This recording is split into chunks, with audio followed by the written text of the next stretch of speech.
महाराज जी, पिछले 2 दिन से आप सत्संग में जो हॉल में कर रहे हैं महाराज जी, उसमें वर्णन कर रहे हैं कि जो भक्त जन मतलब भजन करते हैं और उनसे गलत आचरण भी बन गए तो उनकी दुर्गति नहीं हो गई, उनको उच्च लोकों में मतलब उनको वो भोग भुगवाए जाएंगे। ये उन भक्तों की बात हो रही है जिन्होंने निश्चय किया है कि अब मुझे इसी जन्म में भगवत प्राप्ति करना है और खूब डट के प्रयत्न करके भजन कर रहे हैं।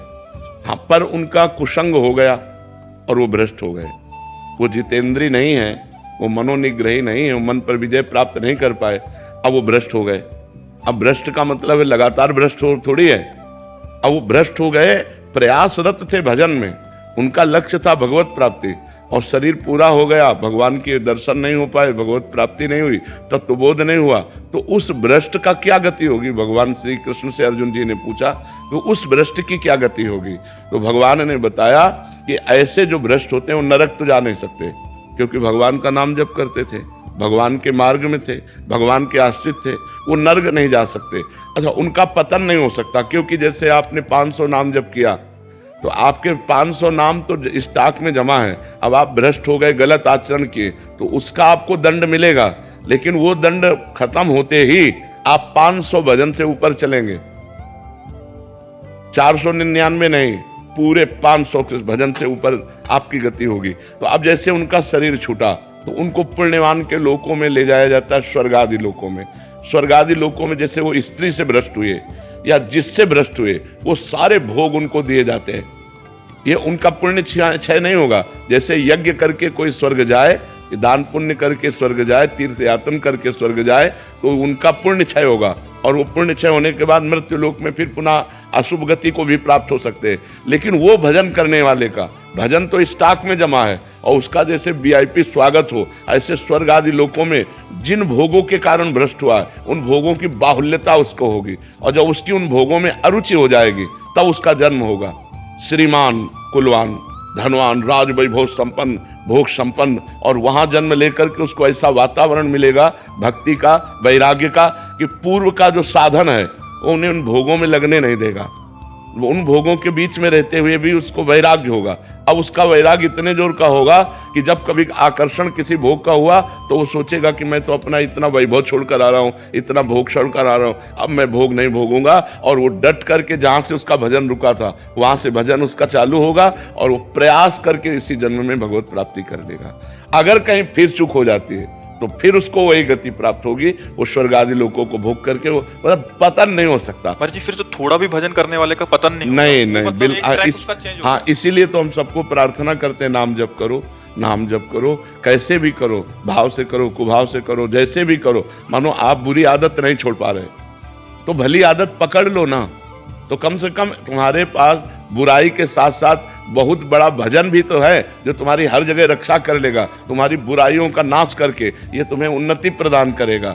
हम गलत बात नहीं छोड़ पा रहे, हम असमर्थ हैं, तो सही बात भी तो पकड़ लो, राधा राधा बीच में डाल लो, तो आपकी जो अशुभ गति होने वाली वो नहीं होगी, आपकी अशुभ गति नहीं होगी, आपका जो असत भाव है वो नष्ट हो जाएगा और ये सद्भाव एक दिन आपको भगवत प्राप्ति करा देगा। इसीलिए पूज्य राधा बाबा ने कहा, एक बार जी भी जो राधा कृष्ण बोला उसने मोक्ष के लिए कमर कस लिया।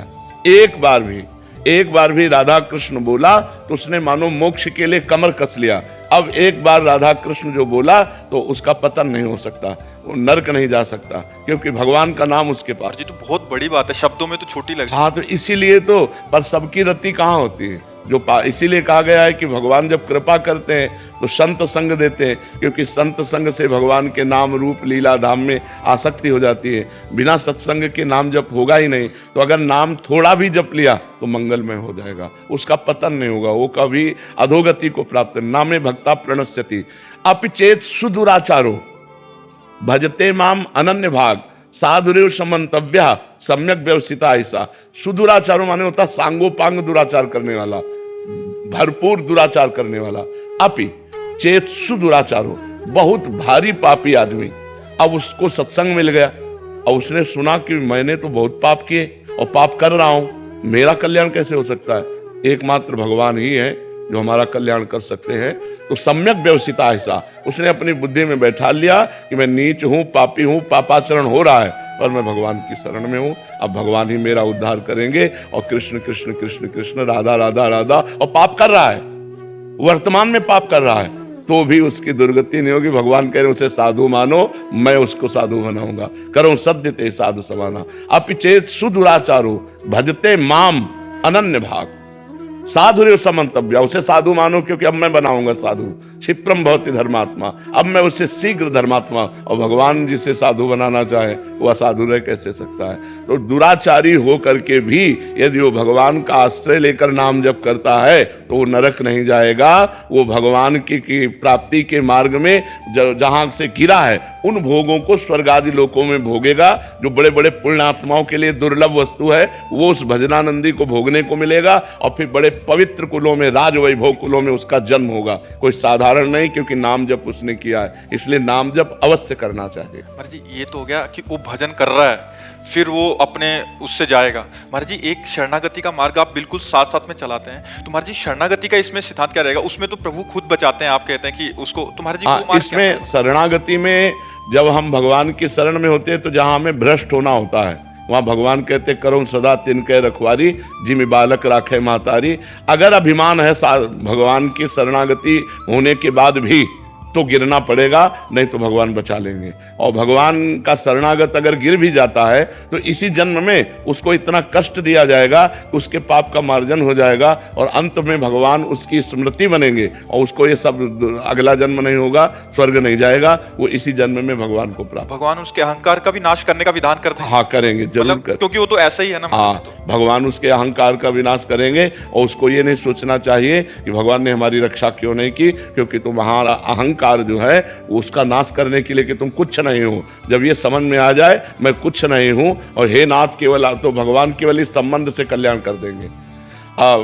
भगवान ने कहा है मत चित्ता सर्वदुर्गाणी मत प्रसादात तरिष्यति, इसमें साधन नहीं बताया। मत चित्ता सर्वदुर्गाणी मत प्रसादात तरिष्यति, जो मेरी शरण में आ गया तो मेरे प्रसाद माने कृपा से वो सब दोषों से मुक्त होकर मेरे को प्राप्त कर लेता है एक ही जन्म में।